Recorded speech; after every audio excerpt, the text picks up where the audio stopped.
arte de la guerra. Por Sun Tzu. Produced by Audiobooks Production. Un pájaro posado en un árbol nunca tiene miedo de que la rama se rompa, porque su confianza no está en la rama, sino en sus propias alas. Porque solo gana aquel que cree poder hacerlo. Prepárate. Lánzate. Todo lo que necesitas está dentro de ti. Piensa en grande y tus ideas llegarán lejos. No dejes que se escape tu tren. Este es tu momento. El arte de la guerra es el mejor libro de estrategia de todos los tiempos. Inspiró a Napoleón, Maquiavelo, Mao Zedong y muchas más figuras históricas. Este libro de 2500 años de antigüedad, es uno de los más importantes textos clásicos chinos, en el que, a pesar del tiempo transcurrido, ninguna de sus máximas ha quedado anticuada, ni hay un solo consejo que hoy no sea útil. Pero la obra del general Sun Tzu no es únicamente un libro de práctica militar, sino un tratado que enseña la estrategia suprema de aplicar con sabiduría el conocimiento de la naturaleza humana en los momentos de confrontación. No es, por tanto, un libro sobre la guerra, es una obra para comprender las raíces de un conflicto y buscar una solución. La mejor victoria es vencer sin combatir, nos dice Sun Tzu, y esa es la distinción entre el hombre prudente y el ignorante. Sun Tzu, el arte de la guerra.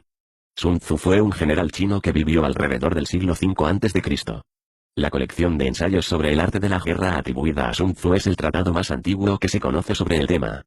A pesar de su antigüedad, los consejos de Sun Tzu siguen manteniendo vigencia. El arte de la guerra es el mejor libro de estrategia de todos los tiempos. Inspiró a Napoleón, Maquiavelo, Mao Zedong y muchas más figuras históricas. Este libro de 2500 años de antigüedad, es uno de los más importantes textos clásicos chinos, en el que, a pesar del tiempo transcurrido, ninguna de sus máximas ha quedado anticuada, ni hay un solo consejo que hoy no sea útil. Pero la obra del general Sun Tzu no es únicamente un libro de práctica militar, sino un tratado que enseña la estrategia suprema de aplicar con sabiduría el conocimiento de la naturaleza humana en los momentos de confrontación. No es, por tanto, un libro sobre la guerra, es una obra para comprender las raíces de un conflicto y buscar una solución. La mejor victoria es vencer sin combatir, nos dice Sun Tzu, y esa es la distinción entre el hombre prudente y el ignorante. La obra de Sun Tzu llegó por primera vez a Europa en el periodo anterior a la Revolución Francesa, en forma de una breve traducción realizada por el sacerdote jesuita J. M. Amiot. En las diversas traducciones que se han hecho desde entonces, se nombra ocasionalmente al autor como Sun Wu o Sun Zi. El núcleo de la filosofía de Sun Tzu sobre la guerra descansa en estos dos principios: todo el arte de la guerra se basa en el engaño. El supremo arte de la guerra es someter al enemigo sin luchar. Las ideas de Sun Tzu se extendieron por el resto de Asia hasta llegar a Japón. Los japoneses adoptaron rápidamente estas enseñanzas y, posiblemente, añadieron algunas de su propia cosecha. Hay constancia de que el principal libro japonés sobre el tema, el libro de los 5 anillos, está influido por la filosofía de Sun Tzu, ya que su autor, Miyamoto Musashi, estudió el tratado de El arte de la guerra durante su formación como samurái. Habitualmente se hace referencia a las culturas orientales como culturas de estrategia y no es pequeña la influencia de Sun Tzu en este desarrollo cultural. Hoy en día, la filosofía del arte de la guerra ha ido más allá de los límites estrictamente militares, aplicándose a los negocios, los deportes, la diplomacia e incluso el comportamiento personal. Por ejemplo, muchas frases clave de los manuales modernos de gestión de empresas, son prácticamente citas literales de la obra de Sun Tzu, cambiando, por ejemplo, ejército por empresa, o armamento por recursos, sin ir más lejos. Las ideas siguen siendo completamente válidas a pesar de los 25 siglos transcurridos desde que se escribieron. Capítulo 1. Sobre la evaluación.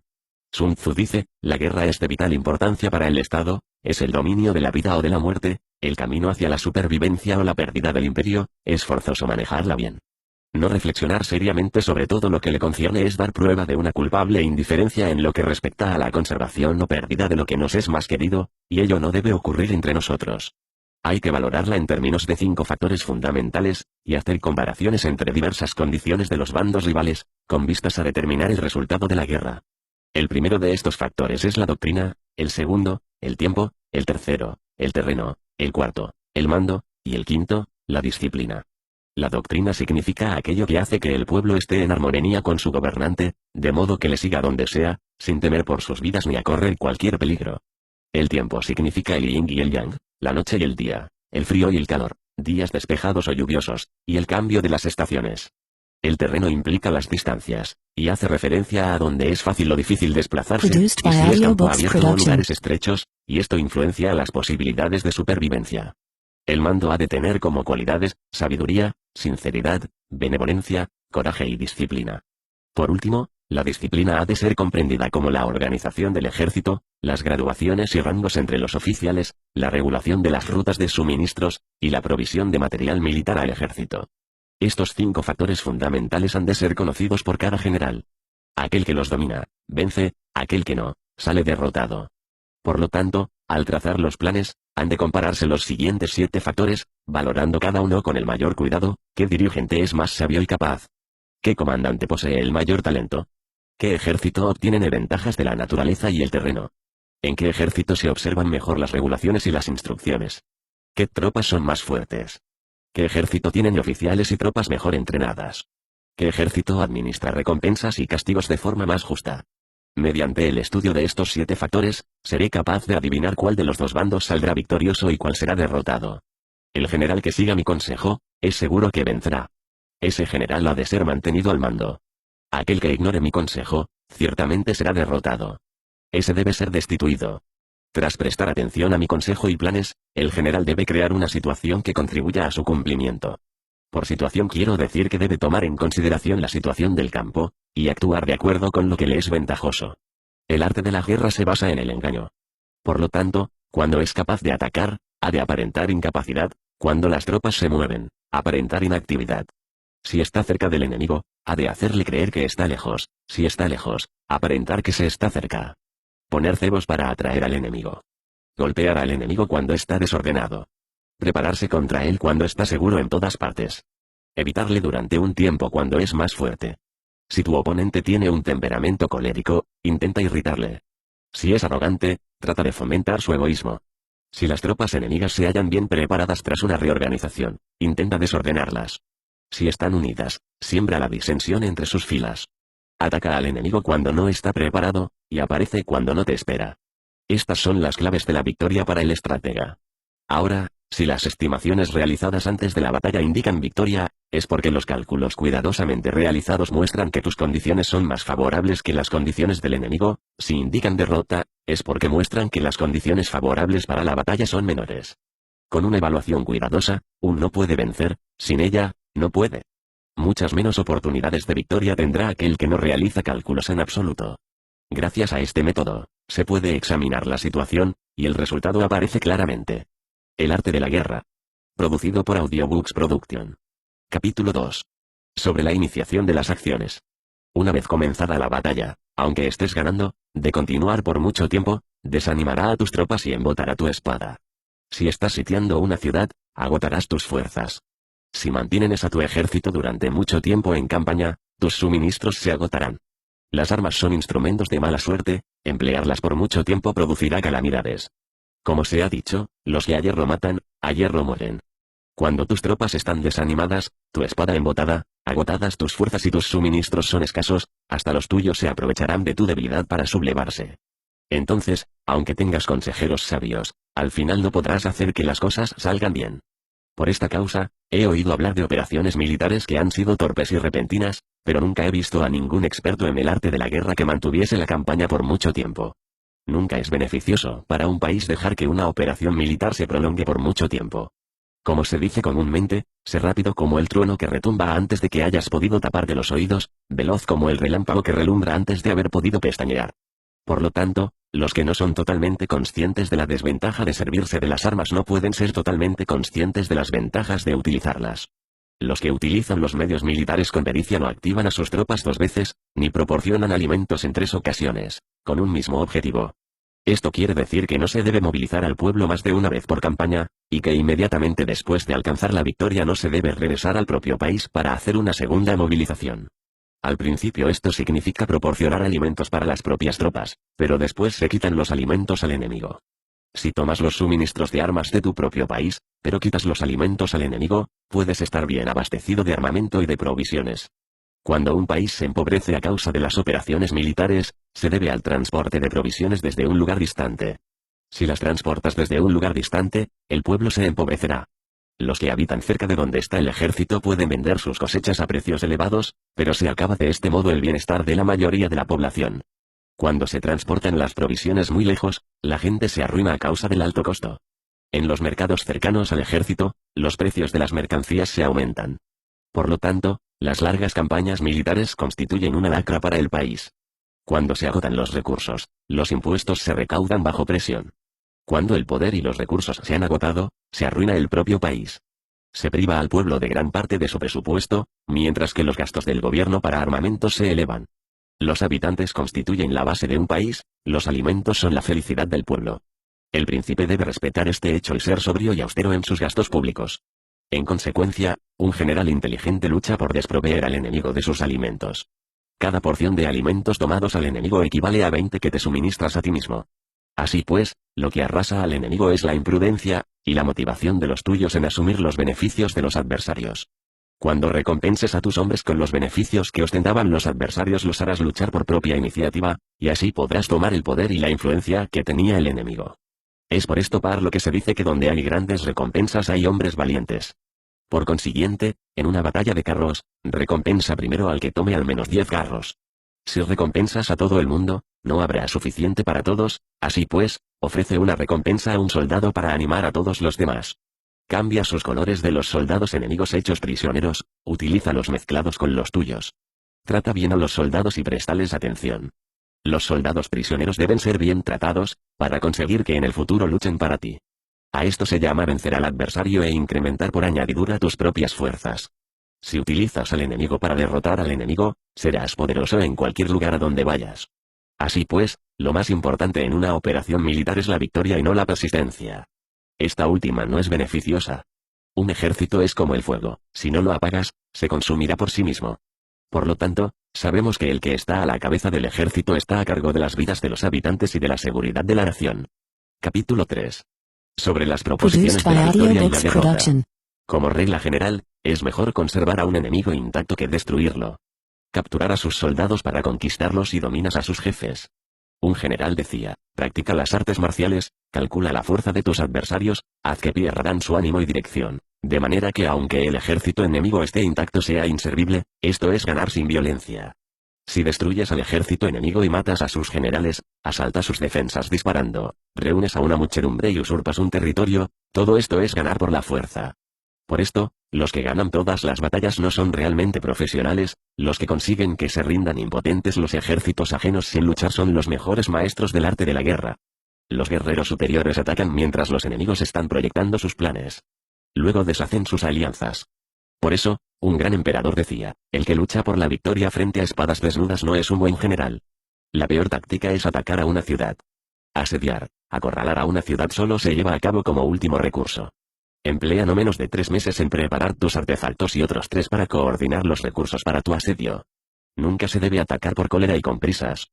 Es aconsejable tomarse tiempo en la planificación y coordinación del plan. Por lo tanto, un verdadero maestro de las artes marciales vence a otras fuerzas enemigas sin batalla, conquista otras ciudades sin asediarlas y destruye a otros ejércitos sin emplear mucho tiempo. Un maestro experto en las artes marciales deshace los planes de los enemigos, estropea sus relaciones y alianzas, le corta los suministros o bloquea su camino, venciendo mediante estas tácticas sin necesidad de luchar. Es imprescindible luchar contra todas las facciones enemigas para obtener una victoria completa, de manera que su ejército no quede acuartelado y el beneficio sea total. Esta es la ley del asedio estratégico. La victoria completa se produce cuando el ejército no lucha, la ciudad no es asediada, la destrucción no se prolonga durante mucho tiempo, y en cada caso el enemigo es vencido por el empleo de la estrategia. Así pues, la regla de la utilización de la fuerza es la siguiente: si tus fuerzas son 10 veces superiores a las del adversario, rodéalo; si son 5 veces superiores, atácalo; si son 2 veces superiores, divídelo. Si tus fuerzas son iguales en número, lucha si te es posible. Si tus fuerzas son inferiores, mantente continuamente en guardia, pues el más pequeño fallo te acarrearía las peores consecuencias. Trata de mantenerte al abrigo y evita en lo posible un enfrentamiento abierto con él. La prudencia y la firmeza de un pequeño número de personas pueden llegar a cansar y a dominar incluso a numerosos ejércitos. Este consejo se aplica en los casos en que todos los factores son equivalentes. Si tus fuerzas están en orden mientras que las suyas están inmersas en el caos, si tú y tus fuerzas están con ánimo y ellos desmoralizados, entonces, aunque sean más numerosos, puedes entrar en batalla. Si tus soldados, tus fuerzas, tu estrategia y tu valor son menores que las de tu adversario, entonces debes retirarte y buscar una salida. En consecuencia, si el bando más pequeño es obstinado, cae prisionero del bando más grande. Esto quiere decir que si un pequeño ejército no hace una valoración adecuada de su poder y se atreve a enemistarse con una gran potencia, por mucho que su defensa sea firme, inevitablemente se convertirá en conquistado. Si no puedes ser fuerte, pero tampoco sabes ser débil, serás derrotado. Los generales son servidores del pueblo. Cuando su servicio es completo, el pueblo es fuerte. Cuando su servicio es defectuoso, el pueblo es débil. Así pues, existen tres maneras en las que un príncipe lleva al ejército al desastre. Cuando un príncipe, ignorando los hechos, ordena avanzar a sus ejércitos o retirarse cuando no deben hacerlo, a esto se le llama inmovilizar al ejército. Cuando un príncipe ignora los asuntos militares, pero comparte en pie de igualdad el mando del ejército, los soldados acaban confusos. Cuando el príncipe ignora cómo llevar a cabo las maniobras militares, pero comparte por igual su dirección, los soldados están vacilantes. Una vez que los ejércitos están confusos y vacilantes, empiezan los problemas procedentes de los adversarios. A esto se le llama perder la victoria por trastornar el aspecto militar. Si intentas utilizar los métodos de un gobierno civil para dirigir una operación militar, la operación será confusa. Triunfan aquellos que saben cuándo luchar y cuándo no saben discernir cuándo utilizar muchas o pocas tropas.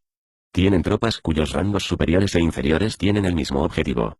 Se enfrentan con preparativos a enemigos desprevenidos. Tienen en generales competentes y no limitados por sus gobiernos civiles. Estas 5 son las maneras de conocer al futuro vencedor. Hablar de que el príncipe sea el que da las órdenes en todo es como el general solicitarle permiso al príncipe para poder apagar un fuego, para cuando sea autorizado, ya no quedan sino cenizas. Si conoces a los demás y te conoces a ti mismo, ni en 100 batallas correrás peligro. Si no conoces a los demás, pero te conoces a ti mismo, perderás una batalla y ganarás otra. Si no conoces a los demás ni te conoces a ti mismo, correrás peligro en cada batalla. El arte de la guerra. Producido por Audiobooks Production. Capítulo 4. Si deseas escuchar el audiolibro completo, visítanos en audioboxproductions.blogspot.com. Sobre la medida en la disposición de los medios. Antiguamente, los guerreros expertos se hacían a sí mismos invencibles en primer lugar, y después aguardaban para descubrir la vulnerabilidad de sus adversarios. Hacerte invencible significa conocerte a ti mismo, aguardar para descubrir la vulnerabilidad del adversario significa conocer a los demás. La invencibilidad está en uno mismo, la vulnerabilidad en el adversario. Por esto, los guerreros expertos pueden ser invencibles, pero no pueden hacer que sus adversarios sean vulnerables. Si los adversarios no tienen un orden de batalla sobre el que informarse, ni negligencias o fallos de los que aprovecharse, ¿cómo puedes vencerlos aunque estén bien pertrechados? Por esto es por lo que se dice que la victoria puede ser percibida, pero no fabricada. La invencibilidad es una cuestión de defensa, la vulnerabilidad, una cuestión de ataque. Mientras no hayas observado vulnerabilidades en el orden de batalla de los adversarios, oculta tu propia formación de ataque, y prepárate para ser invencible, con la finalidad de preservarte. Cuando los adversarios tienen órdenes de batalla vulnerables, es el momento de salir a atacarlos. La defensa es para tiempos de escasez, el ataque para tiempos de abundancia.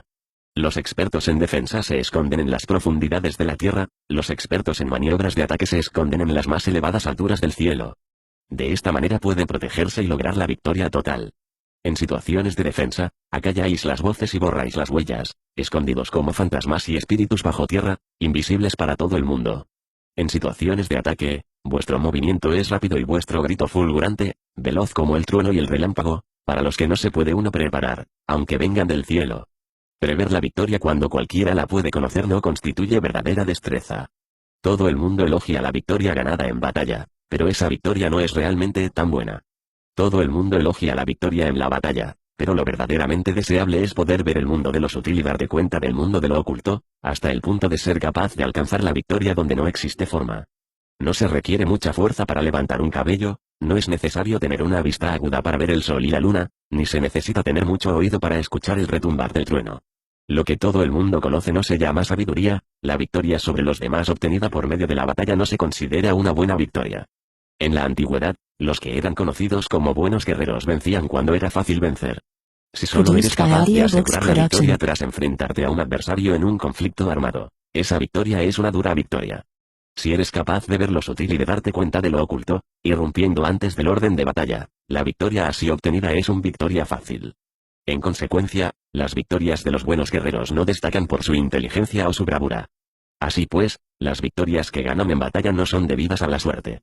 Sus victorias no son casualidades, sino que son debidas a haberse situado previamente en posición de poder ganar con seguridad, imponiéndose sobre los que ya han perdido de antemano. La gran sabiduría no es algo obvio, el mérito grande no se anuncia. Cuando eres capaz de ver lo sutil, es fácil ganar, ¿qué tiene esto que ver con la inteligencia o la bravura? Cuando se resuelven los problemas antes de que surjan, ¿quién llama a esto inteligencia? Cuando hay victoria sin batalla, ¿quién habla de bravura? Así pues, los buenos guerreros toman posición en un terreno en el que no pueden perder, y no pasan por alto las condiciones que hacen a su adversario proclive a la derrota. En consecuencia, un ejército victorioso gana primero y entabla la batalla después, un ejército derrotado lucha primero e intenta obtener la victoria después. Esta es la diferencia entre los que tienen estrategia y los que no tienen en planes premeditados. Los que utilizan bien las armas cultivan el camino y observan las leyes. Así pueden gobernar prevaleciendo sobre los corruptos. Servirse de la armonía para desvanecer la oposición, no atacar un ejército inocente, no hacer prisioneros o tomar botín por donde pasa el ejército, no cortar los árboles ni contaminar los pozos, limpiar y purificar los templos de las ciudades y montañas del camino que atraviesas, no repetir los errores de una civilización decadente, a todo esto se llama el camino y sus leyes. Cuando el ejército está estrictamente disciplinado, hasta el punto en que los soldados morirían antes que desobedecer las órdenes, y las recompensas y los castigos merecen confianza y están bien establecidos, cuando los jefes y oficiales son capaces de actuar de esta forma, pueden vencer a un príncipe enemigo corrupto. Las reglas militares son 5, medición, valoración, cálculo, comparación y victoria. El terreno da lugar a las mediciones, estas dan lugar a las valoraciones a los cálculos, estos a las comparaciones, y las comparaciones dan lugar a las victorias. Mediante las comparaciones de las dimensiones puedes conocer dónde se halla la victoria o la derrota. En consecuencia, un ejército victorioso es como 1 kilo comparado con 1 gramo, un ejército derrotado es como 1 gramo comparado con 1 kilo. Cuando el que gana consigue que su pueblo vaya a la batalla como si estuviera dirigiendo una gran corriente de agua hacia un cañón profundo, esto es una cuestión de orden de batalla. Cuando el agua se acumula en un cañón profundo, nadie puede medir su cantidad, lo mismo que nuestra defensa no muestra su forma. Cuando se suelta el agua, se precipita hacia abajo como un torrente, de manera tan irresistible como nuestro propio ataque. Capítulo 5. Sobre la firmeza. Si te gusta el audiolibro, regálanos un like, eso nos ayudará a seguir compartiendo contenido de calidad. Gracias. La fuerza es la energía acumulada o la que se percibe. Esto es muy cambiante. Los expertos son capaces de vencer al enemigo creando una percepción favorable en ellos, así obtener la victoria sin necesidad de ejercer su fuerza. Gobernar sobre muchas personas como si fueran poco es una cuestión de dividirlas en grupos o sectores, es organización. Batallar contra un gran número de tropas como si fueran pocas es una cuestión de demostrar la fuerza, símbolos y señales. Se refiere a lograr una percepción de fuerza y poder en la oposición. En el campo de batalla se refiere a las formaciones y banderas utilizadas para desplegar las tropas y coordinar sus movimientos. Lograr que el ejército sea capaz de combatir contra el adversario sin ser derrotado es una cuestión de emplear métodos ortodoxos o heterodoxos.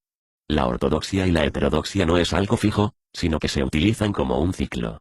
Un emperador que fue un famoso guerrero y administrador, hablaba de manipular las percepciones de los adversarios sobre lo que es ortodoxo y heterodoxo, y después atacar inesperadamente, combinando ambos métodos hasta convertirlo en uno, volviéndose así indefinible para el enemigo.